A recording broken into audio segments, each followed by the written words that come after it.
It's the story of a woman who, in pursuit of her dreams and aspirations, made other people realize that if you think that your life is hard and you're giving up on that because you think your life is unfair, think again.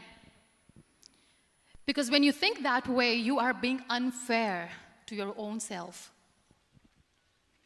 It's the story of a woman who made people realize that sometimes problems are not too big. We are too small because we cannot handle them.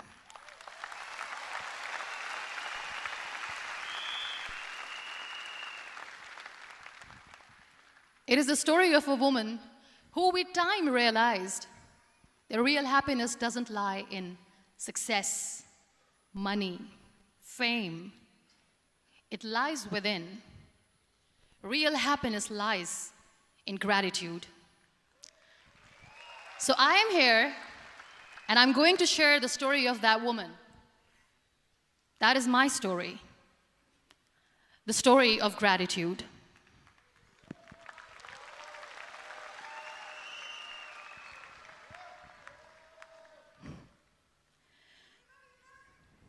I love you too. I love you all.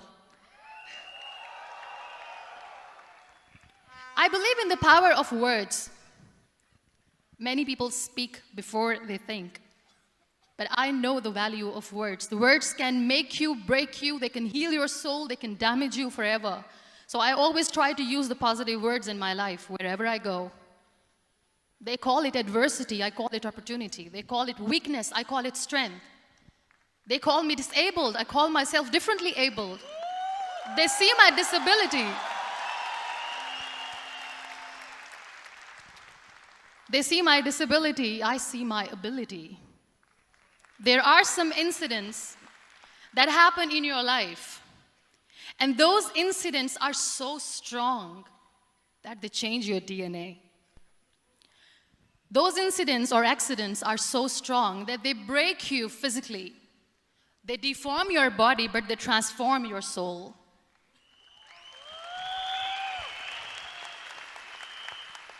Those incidents break you, deform you, but they mold you into the best version of you. And the same thing happened to me. And I'm going to share what exactly happened to me. I was 18 years old when I got married. And this thing I'm sharing for the very first time on an international level. I was 18 years old when I got married. I belonged to a very conservative family, a Baloch family, where good daughters never say no to their parents. My father wanted me to get married. And all I said was, if that makes you happy, I'll say yes. And of course, it was never a happy marriage. Just about after 2 years of getting married, about 9 years ago, I met a car accident. Somehow my husband fell asleep and the car fell in the ditch. He managed to jump out, saved himself. I'm happy for him.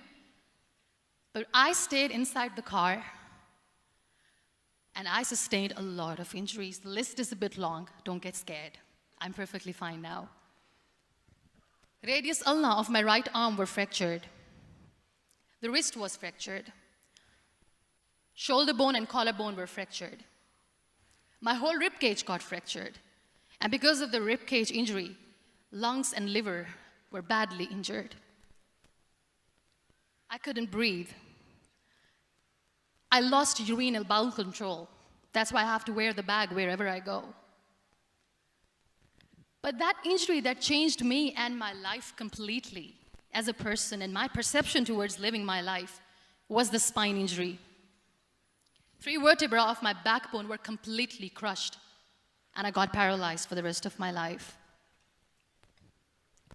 So this accident took place in a far-flung area in the outskirts of a very small province, Balochistan, where there was no first aid, no hospital, no ambulance. I was in the middle of nowhere in that toppled car.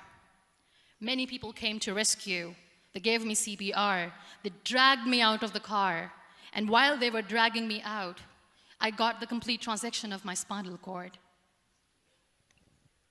And now there was this debate going on, should we keep it here? She's going to die, where should we go? There is no ambulance.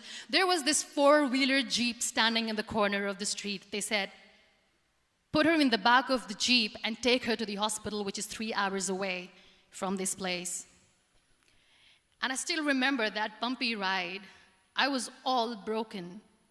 They threw me at the back of the Jeep and they rushed me to the hospital. That is where I realized that my half body was fractured and half was paralyzed. I finally ended up in a hospital where I stayed for 2.5 months. I underwent multiple surgeries. Doctors have put a lot of titanium in my arm. There's a lot of titanium at my back to fix my back. That's why people in Pakistan call me the Iron Lady of Pakistan.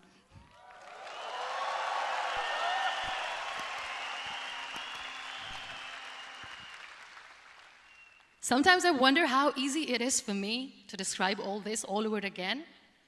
And somebody has rightly said that when you share your story and it doesn't make you cry, that means you have healed.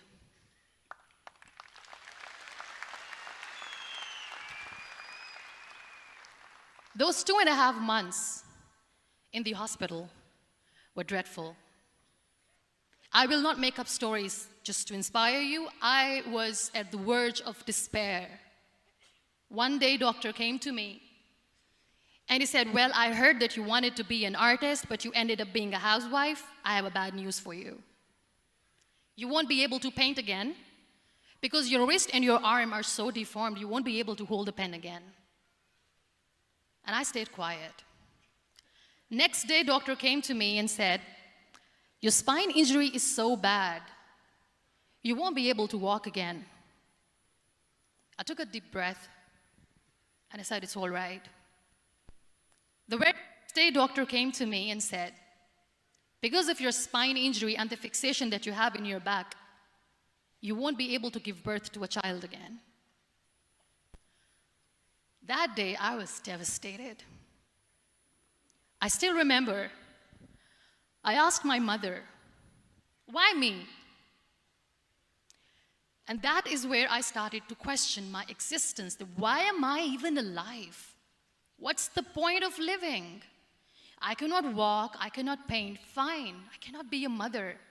And we have this thing in our heads, being women, that we are incomplete without having children. I am going to be an incomplete woman for the rest of my life. What's the point? People are scared. They think I will get divorced. What is going to happen to me? Why me? Why am I alive? We all try to chase this tunnel. We all do this because we see light in the end of the tunnel, which keeps us going. My dear friends, in my situation, there was a tunnel that I had to roll on, but there was no light. And that is where I realized that the words have the power to heal the soul. My mother said to me, this too shall pass. God has a greater plan for you. I don't know what it is, but He surely has.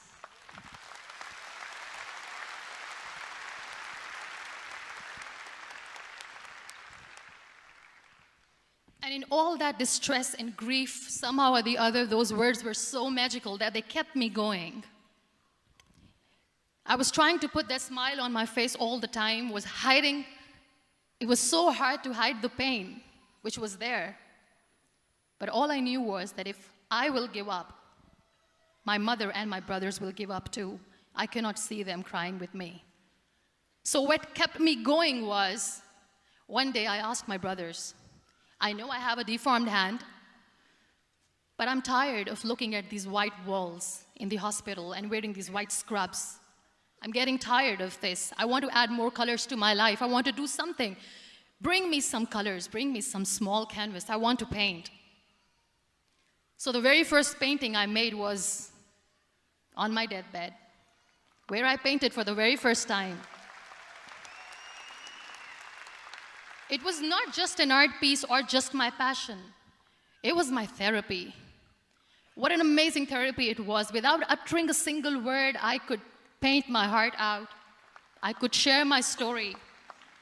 People used to come and say, what lovely painting, so much color. Nobody could see the grief in it. Only I could. So that's how I spent 2.5 months in my hospital, crying, never complaining or whining, but painting. And then I was discharged, and I went back home. And I went back home, and I realized that I have developed a lot of pressure ulcers on my back and on my hip bone. I was unable to sit. There were a lot of infections in my body, a lot of allergies. So doctors wanted me to lie down on the bed straight.